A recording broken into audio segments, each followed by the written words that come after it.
back. WNST, Towson, Baltimore, and Baltimore Positive. We're going to get back out on the Crab Cake Tour Trail very soon. It's all brought to you by our friends at the Maryland Lottery. We're going to let ourselves play. We'll be at Nacho Mama's beginning, give or take, next week. Right around Elvis's birthday is when we're going to do it to honor Scunny. And we'll be out having crab cakes all year long. You know, it's a new year. And, you know, I was thinking we'd be doing a lot of football this month, and I was thinking, like, what's one of the reasons I didn't book the Crab Cake Tour, because I thought Buffalo, Kansas City, Tennessee, where are we going to be? Cincinnati.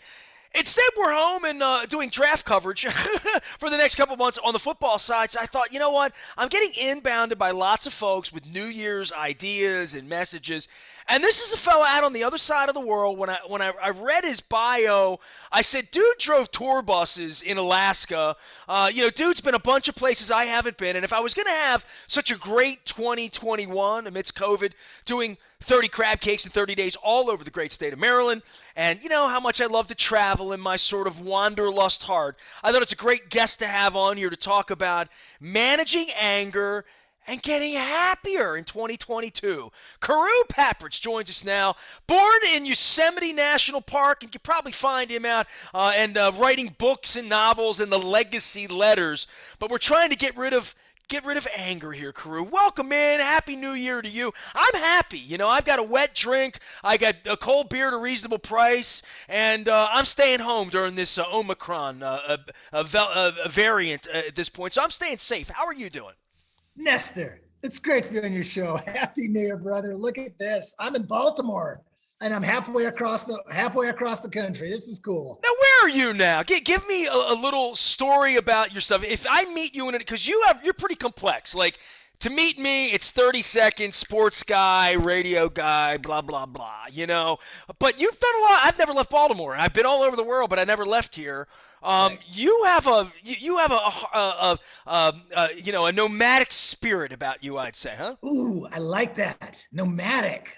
No one's said nomadic to me in quite a while.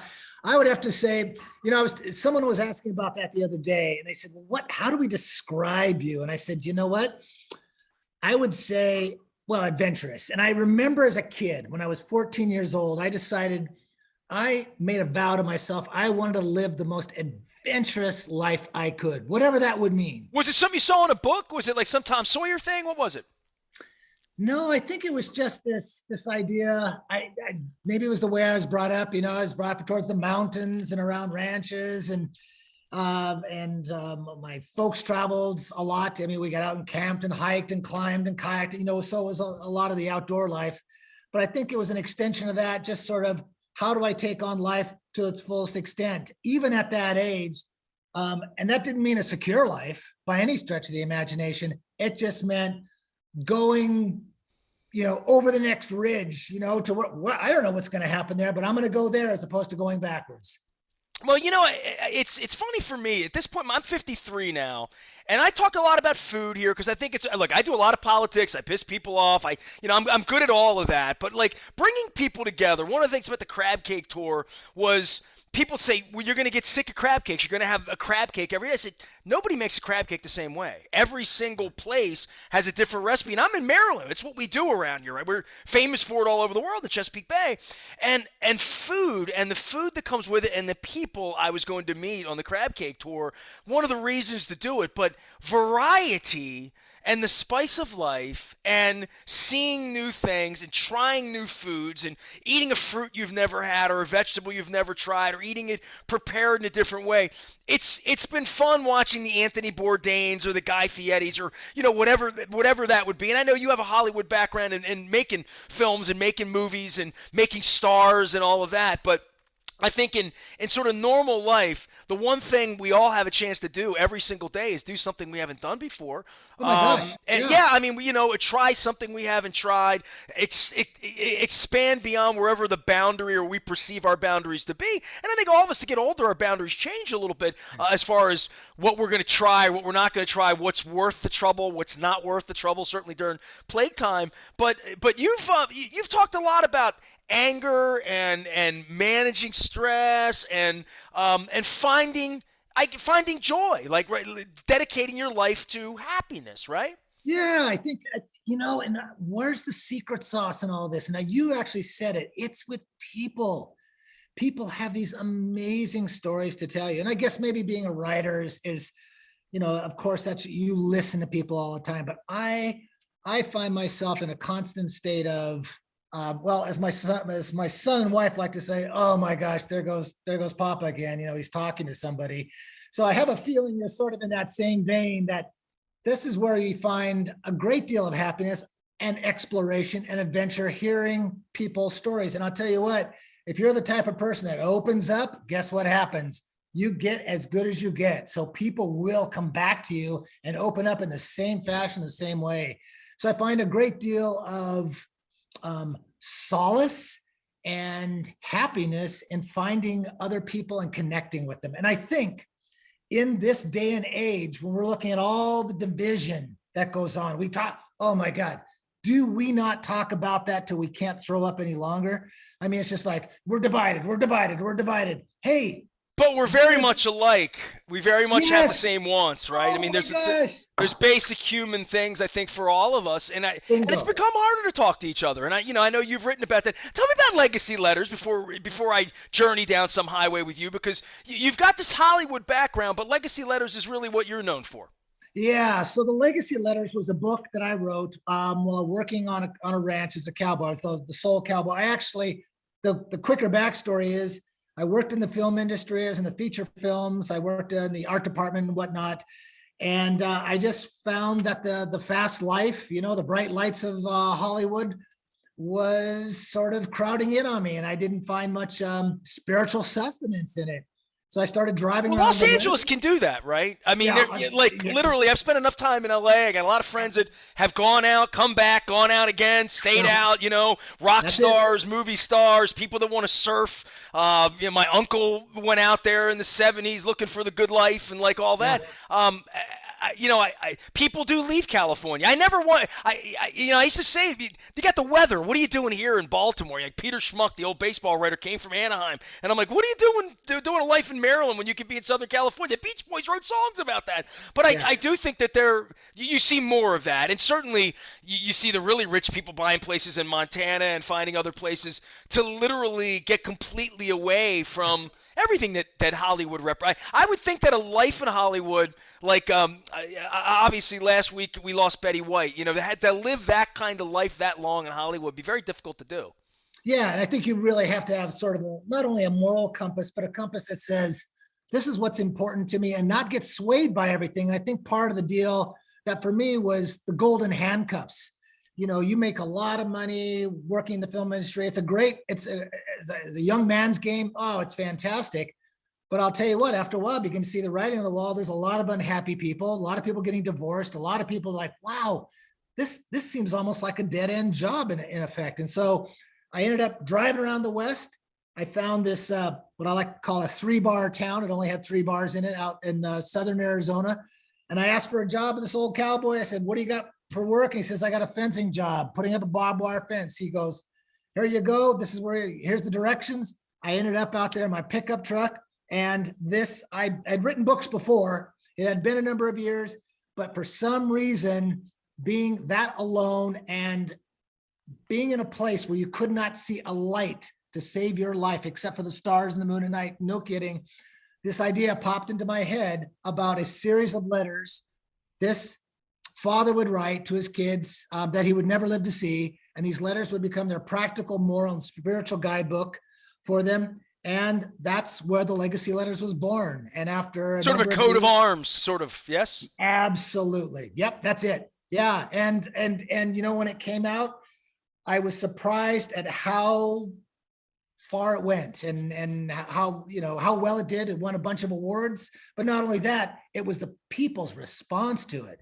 I mean, they would come up and tell me these very intimate stories of their lives based upon what I was putting out through these letters. So at that point, I'm not an author anymore. I felt more like a messenger, and the messenger had to listen to these stories. So it really fit into my life pattern of meeting people and wanting to know what they're about. Carew Papritz here. You can find him out at the legacyletters.com and who he is. We'll get to 2022 here in a moment. But I do want to talk about ranching. And you said, well, I was a cowboy. I'm like, whoa. You can't just, you have to stop. I don't talk to a lot of people that say, worked as a cowboy. I mean, we've all seen Brokeback Mountain or, a movie or back in the old John Wayne days or whatever. But you're talking about like in this lifetime, in recent times, a cowboy in southern Arizona, huh? Yeah. So I was brought up around ranches. My granddad had a small ranch when I was growing up, and I had some experiences with the ranches, but I'd gotten away from that. And so in a way, what makes a ranch? Define a ranch. What does it have to be a ranch and not a farm? Generally, it's cattle. I mean, we think about it, right? Okay, fair enough. Yeah. And it's a working ranch as opposed to a dude ranch. A working ranch, you work the cattle, you work the land, and you sell the cattle, and you get more cattle, and you take care of them. You make milk, and you make cheese, and you make meats, and you do everything you can. Yeah, you're trying to be as self-sustaining. Chickens there with doing eggs? Not at our ranch. See, that makes it a farm. If it's got chickens, it's a farm, I think. Well, yeah. And Nestor, the biggest thing is people say, "Oh, you own the ranch." They figured Hollywood, you own the ranch. I was a working stiff. That's a cowboy. And the wages you get are basically a pickup truck, a side of beef and a saddle and a few bucks to spend on the weekends at the bar. And you do not get paid much, but it's a love of being outdoors. It's a love of that life. But, in your writings, and, I'm a Springsteen fan, and he's written things and gone off into, farmhouses. And I think for anyone that connects, and I'm pretty type A, and obviously, I'm not an introvert, right? The part of writing, I've written a couple of books. I've written 4 books, mainly on sports, one on my dad. But the Ravens have won a couple championships here. I've had access to write full treatments and stories from different perspectives. But in writing those books, there's a definite Torrance shining feeling about all work and no play makes me a dull boy, and you're typing away. It's such a solitude is necessary to write. Quiet, stillness. I listen to smooth jazz when I write. Yeah. But for anybody that likes people and likes being out, the act of actually writing is so secluded and so sequestered. And you said just you and no lights, literally, right? And a laptop. Yeah. That's where we are, and that's how you have to write, even if you are someone that wants to be in a bar having a beer or wants to be out amongst people or wants to be just immersed with people. The act of writing is something you go to your room and you hide and you have to do, and you can't be disturbed. At least it made me very leave me alone. I got to finish this, like a laboratory, Yeah, like I call it the writer's cave, right? You go way inside, and I got to tell you, just send in water and bread under the door. Right.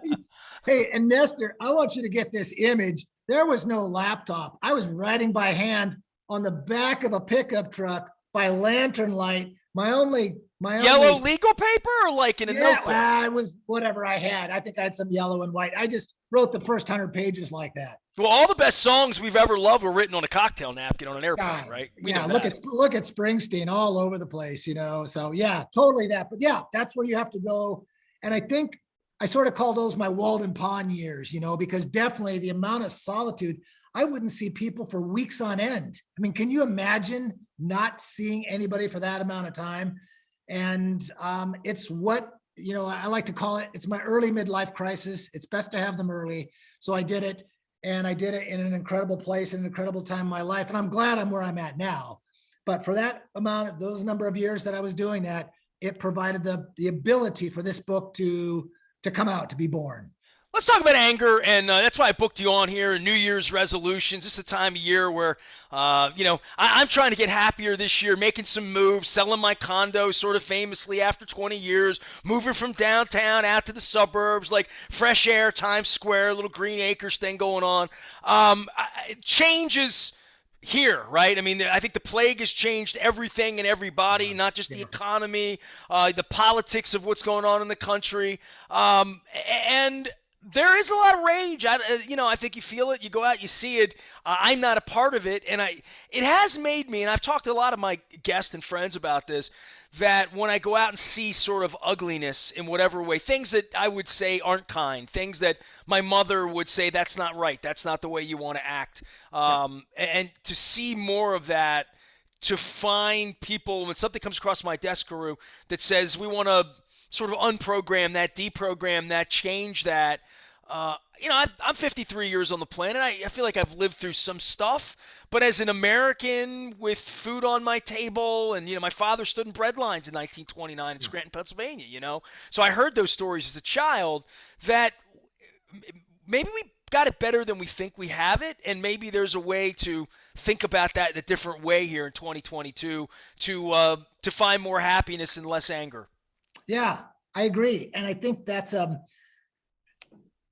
again, I think so much of it is we talk about what we don't have in common. I mean, that is what you hear everywhere. So what about what do we have in common? It's extraordinary. Look at, I mean, we've got the Ravens. Well, yeah, we'll start with that. But let's say we're talking about. You're a Raven fan. You're right. What's that? You're a Raven fan. No, I watched them. I watched them the other week, and it was like, it hasn't gone well lately. Yeah, I'm a Seahawks guy, so I have to take the hits. You've had some joy then. You've had some fun. Some joy. So not like my brothers and sisters from Cleveland or Cincinnati. You know what I mean? Well, seriously, I mean, there is something about sports now, right? I mean, I've been at this my whole life, that when the football team is won here, or even baseball team, if you go way back to 83, the amount of joy and the community and people feeling like, and it's make-believe, it's Hollywood, it's Disney, it's not real, but it feels real, that we're all in it together and we won. We are the champions, right? Isn't that amazing? You're right, how sports brings us together. Do you know, during the pandemic, when the NFL was playing, I would have it on all day. I couldn't get enough. It was the only thing you look forward to in oh my gosh. And it was unity, right? It was the one thing that you could count on. Like, God, guys, I still want to write Goodell and say, God, man, you pulled me through the pandemic. I mean, it didn't matter. I'll give Colin Kaepernick a job. That's what I would say. But that's just me, Carew Papritz is our guest here. He writes things, a writer of writings. The Legacy Letters is probably the best way to find him, but he's been all over the world and now focused. What are you focused on right now? Where are you, by the way? You have interesting West Coast light going on behind you. Where are you? Yes. Oh, yes. I'm south of Tucson. So I've been to Tucson before. In the desert, high desert. Yeah. Yeah, it's good stuff. Well, yeah, there's no winter. No, yeah, we have snow up in the mountains. I can see it right from here. So, and it was 27 degrees last night. So we get real lows and later on today, it'll be about 65. Tell me about your next adventure and what's ahead for you in 2022 and continue to talk about losing this anger. Oh, okay. So one of the things I love to do is I love to get kids excited about reading and writing, especially reading. And so for the last number of years, I've been putting out this series called the I Love to Read series. It's on YouTube. You look up CarewTube, you get to it. And basically it consists of reading the legacy letters, which I wish I had a copy of here. But for example, the first one is on the back of a horse. It's the horse I used to work on, Boots. So I'd be reading the book, as I love to read and I love to write. I'd spur the horse goes off and running. And the funny thing about it, we did 3 takes of it, and every single take, that horse would fart. Just the biggest, gigantic fart. So that was literally the start of the I Love to Read series. But what we do is we do the reading on the backs of horses, mountain climbing, river rafting in front of the Statue of Liberty, all over. It doesn't matter. It can be playing putt-putt, driving go-karts. But the main idea is to get kids going, and it's sort of a sneaky way to get them thinking about reading. It's like you get them on YouTube, you get them through social media, and go, what's this guy doing? Why is he doing it? Where is he doing it? And then all of a sudden the conversation starts, and you get kids, and I've got millions of views on that. It's been just a blast. So I'm going to be doing more of that this year. And one other thing I think you'll get a kick out of, being Baltimore positive, is National Thank You Letter Day, November 14th. And what we do is we celebrate the writing of thank you letters. And we actually constructed the world's largest handwritten thank you letter, the world's largest stamp, and the world's largest envelope, and we mailed it through the postal system. And we got a Guinness Book of World Records, which just came out the other week for the world's largest envelope. You know, I had a guest on this summer doing Baltimore Positive because I stumble across all sorts of people, right? And I was in Salisbury, Maryland, which is a place that, quite frankly, we don't stop to other than pee or maybe get a milkshake on the way to the beach, get some beer, because you're about 30 minutes from the beach. You're almost there, you know what I mean? But then they put a bypass in on the highway, so you don't have to go through it anymore the last 15 years. So I had the mayor on from Salisbury, and a woman reached to me. This is the week before I'm doing this crab cake tour, and I told my wife, 2021 was a year of serendipity. You know, just I was in the right place at the right time with the right people. Everywhere I was supposed to be, I was in 2021. And this woman emails me and says she is the ambassador of kindness in Salisbury, Maryland. And I'm like, how do you tell that lady you're not going to have her on your show? You know what I mean? How do you say no to her, right? So she came out, and it was the greatest thing ever, but your little piece about thank you letters sort of resonates with me and sort of hits me in the heart in that way because, like, I'm a thank you letter writer. You know, I probably, if you were to check my phone, seriously, if I were to do a search on a word, gratitude would probably be the number one word. Oh, that's great. So just like, you know, like thank you or cheers or you're welcome or sincerely or I love you or any of those things that you would write at the bottom of a letter. Yours very truly or even something Shakespearean. But just gratitude. And I've done a lot with Tony Robbins over 30 years in firewalks and human development and I just so that word, and when you talk about thank you letters and how that sort of ties in to just say thank you to the people, say thank you to Betty White when she's alive instead of, oh my God, she died, isn't it a shame, right? Say thank you while people are still here. Yeah, and isn't that, and you know, that's sort of interesting because that's that whole idea of legacy. People think, you know, they say, oh, legacy is when you die or when you're about to die, what's your legacy? I go, God, man, no, it's writing a thank you letter. You have to live your legacy. It's what you're doing every single day. And so I think that's walking your talk. I'm a big believer in that. So, I mean, if I had to say. So on the 14th, you're going to write letters? Like, tell me how this works on November 14th. Because I might have you back for this.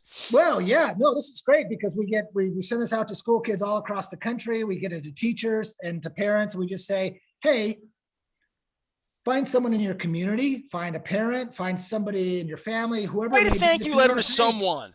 Yes, and it has to be on paper. It has to be a thing you hold because when you think about it, if a letter holds time, it holds the time that you take to write it. And if time is the most valuable gift that you have in your entire life, because you're only given X amount of it, think about that time that's going into the letter. You're actually giving the gift of your time on the planet to somebody else. And then you add a thank you to that and a gratitude to that. Wow, how cool is that?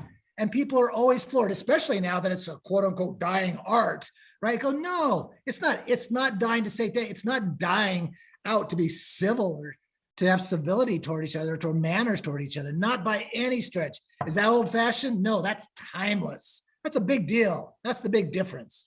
So that's how it works on. And actually, Nestor, we're not going to make this National Thank You Letter Day. It's going to be National Thank You Letter Month. Are you sending Are you a Christmas card sender? Are you that guy, holiday card sender? Oh, I try. You know what? I'm not. I never have been. Yeah. And my wife is from a smaller town, a little more old-fashioned, still there. She came back a couple days late from Christmas because she got trapped in the ice up in New Hampshire. She came back, went down to the mailbox because I don't go to the mailbox. It's just I don't go to the mailbox. I just don't. Yeah. It's what she does. Yeah. And she brought up all these Christmas cards. We found them on like December 28th or December 29th, you know. Right. And I'm like, oh, look at that. Hal sent a card from Little Rock. Oh, look at that. Oh, my cousins from Middletown, Delaware. Oh, look. So we've put them all. We've plastered them all over the kitchen in the aftermath. But they are thank you letters. They are, I care about you and I'm thinking about you. And it is tangible that you have to hold it, right? That is different than an email or a text or an IM. And those are all great too. All my gratitude's digital at this point, even though I've been holding a pen here. By the way, it's a 4-color pen too. These are the special kind. Oh, So I love those. I miss those yeah, well, I things. got to Yeah, write yeah, in yeah. color. I mean, I think in color. You know how Yeah. Carew Papritz is here. Please go follow him at thelegacyletters.com. And my favorite part of this is I'll never not think of November 14th as anything other than a day to say thank you to people. So Oh, that's I'm going so to definitely cool. bring you back for that. Wonderful, Nestor. Thank you so much. It's a pleasure. And guess what? Happy New Year to all your peeps out there. One of my favorite days of my life, of my career, was spent in North Tucson, Arizona. And my cousin attended the university, the Big A and the Right. Wildcats. She was a tennis Yeah, you player. got it. And I flew in there when I was nationally syndicated in 2000, 22 years. It's 2022, 22 years ago now that I flew to Tucson, and I did an event there, and I had so much fun. And I have fun pictures of it. I was nationally syndicated as a sports host, and I was on in Tucson. And because it was West Coast and I was midday host, I cleared there, and there was a line around the building. But I had such a beautiful memory of Putney Sports Bar in North Tucson. So my love to Arizona. I hope to get back sometime soon. Sounds good. Come on out. I'll take you on out, Nestor. We'll go out and rack it up. Just go to Phoenix and head south. That's what I'm going to do, man. Drive Sounds fast, and good. I'll get there. Carew Papritz, find him at the Legacy Letters and find his works and his thank you day, National Thank You Day, Thank You Letter Day in Right. November as well. You can find him out on social media and thelegacyletters.com. You can find me anywhere the internet is served. We're doing intelligent conversations. We call them Wise Chats to thank our friends from Wise Markets. We're also going to be getting back out on the road with the Maryland Crab Cake Tour presented by the Maryland Lottery. We're going to let ourselves play, and we'll be doing that at Nacho Mama's to kick it off here in 2022. And I have some surprises for the Maryland Crab Cake Tour ahead. I am Nestor. If you need to find me, nasty at WNST.net. I'm on Facebook, Twitter, LinkedIn, Snapchat. Luke is still running around chasing football. Not sure we're going to get to the Super Bowl, but someone's going to get to LA. We are WNST, AM 1570, Towson, Baltimore, and we never stop talking Baltimore positive.